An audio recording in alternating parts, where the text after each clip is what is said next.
ask her too when she comes back, like how it works. Like, I don't know, like where's the first stop when we come in, so maybe then I can figure it out.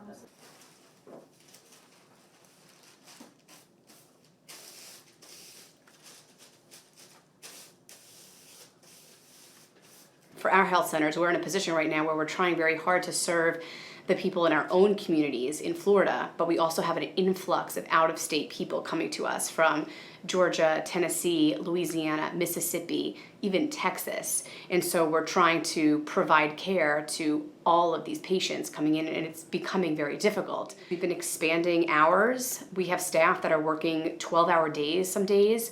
We have opened some health centers on the weekends, and we're also adding physicians.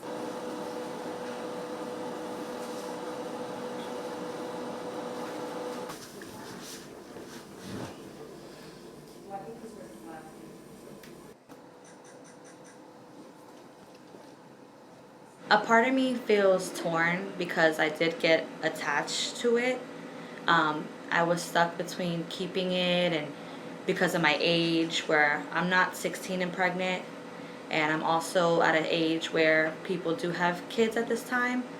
So kind of torn, but I also know that I want to finish college.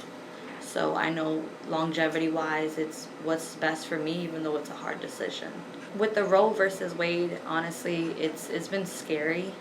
I didn't know if Florida, being a Republican state, was going to change their decision. I felt a little bit more rushed to make my choice at one point.